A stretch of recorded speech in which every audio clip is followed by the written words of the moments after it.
모인 무리의 수가 약 120명이나 되더라. 그때 베드로가 그 형제들 가운데 일어서서 형제들아, 성령이 다윗의 입을 통하여 예수 잡는 자들의 길잡이가 된 유다를 가리켜 미리 말씀하신 성경이 응하였으니 마땅하도다. 이 사람은 본래 우리 수 가운데 참여하여 이 직무의 한 부분을 맡았던 자라. 이 사람이 불의의 삭으로 밭을 사고 후에 몸이 곤두박질하여 배가 터져 창자가 다 흘러나온지라. 이 일이 예루살렘에 사는 모든 사람에게 알려져 그들의 말로는 그 밭을 아겔다마라 하니 이는 피밭이라는 뜻이라 시편에 기록하였으되 그의 거처를 황폐하게 하시며 거기 거하는 자가 없게 하소서. 그의 직분을 타인이 취하게 하소서.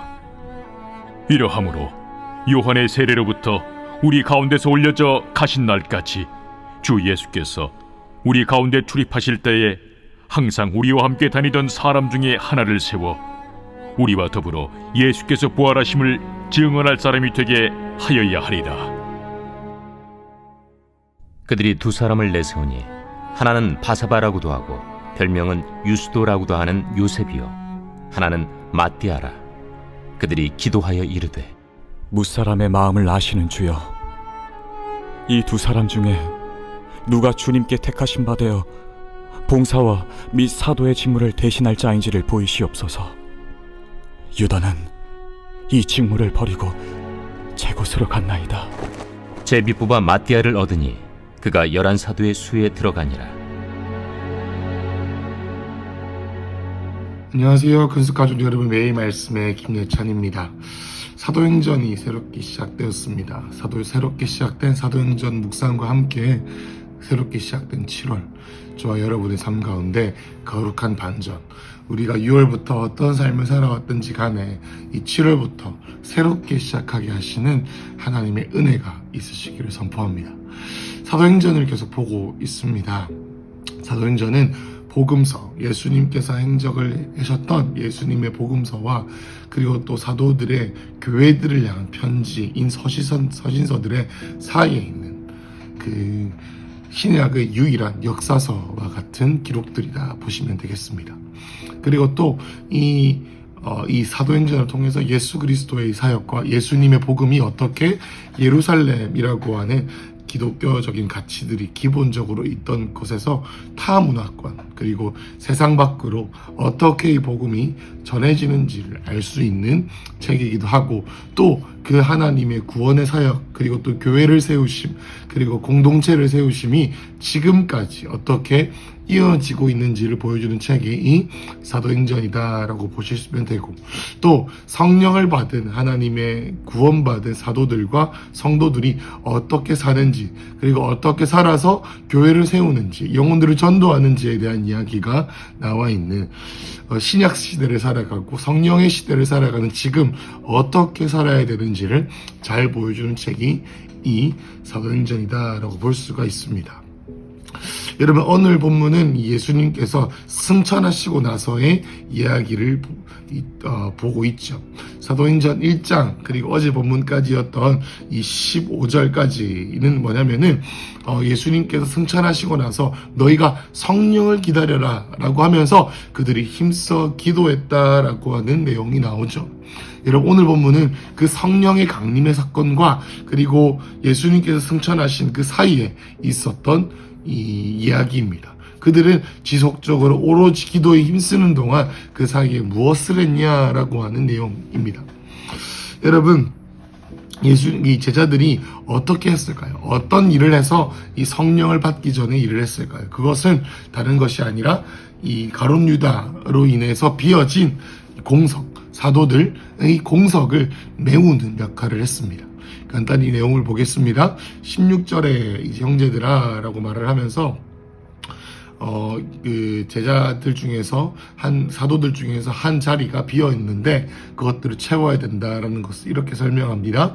그것은 뭐냐면 다윗의 입을 통하여 예수를 잡는 자들의 길잡이가 된 유다를 가리켜 미리 말씀하신 성경이 이거였다. 그러니까 이 가룟 유다의 어떤 배반과 그것에 대한 우리의 대응이 있어야 된다라는 것인데, 17절에 이 사람은 원래 우리 수 가운데 함께 참여했고 우리 가운데 한 사람이었고 우리의 직무를 맡았다. 그런데 이 사람이 18절에 보면은 불의의 삭, 그러니까 이제 은 30냥이죠, 그죠?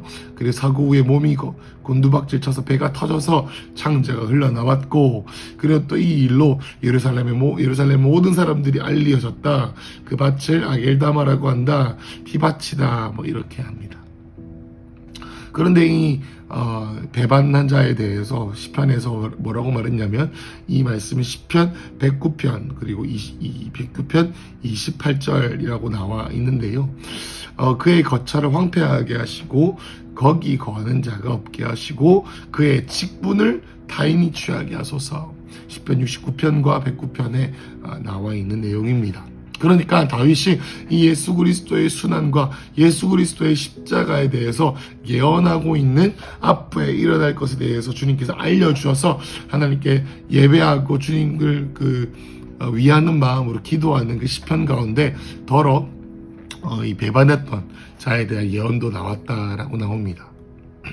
그래서 그가 그 부르심을 내려놓고 간 자리를 다른 사람이 취해야 된다라는 것을 말씀에서 보고, 그렇습니다, 우리가 누군가는 그 일을 다시 해야 합니다라고 한 것이죠. 그래서 21절부터 이러함으로 요한의 세례로부터 우리 가운데 올려져 가신 날까지 주 예수께서 우리 가운데 출입하실 때, 그러니까 예수님께서 우리와 함께 하시던 동안에 22절, 항상 우리와 함께 다니던 사람 중에 하나를 세워서 우리와 더불어 예수께서 부활하심을 증언해야 된다. 예수께서 부활하신 것을 증언할 사람을 찾아야 된다라고 합니다.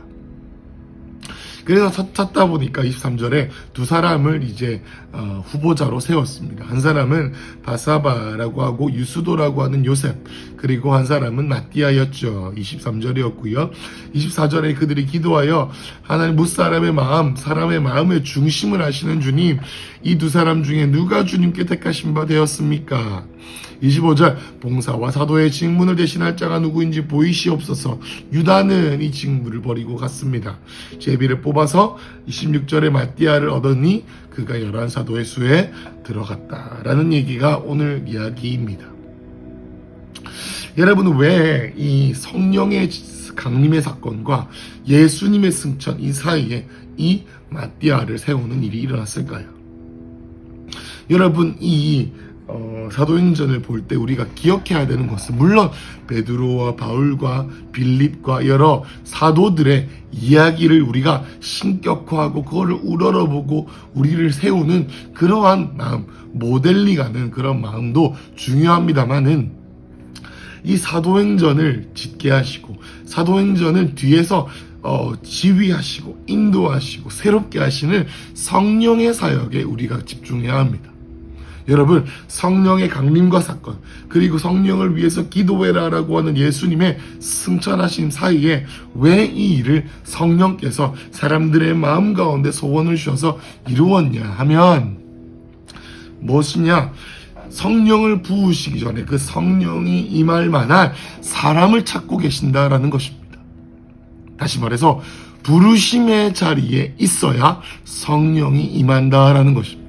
나는 성령을 이용하고 성령을 어떻게든 잘 내가 나의 어떤 삶의 꿈을 이루기 위한 것으로 사용하는 사람을 주님께서 성령을 부으시는 것이 아니라, 여러분이 마띠아는 누구였냐면 70인 제자 가운데 이미 있었던 자였습니다.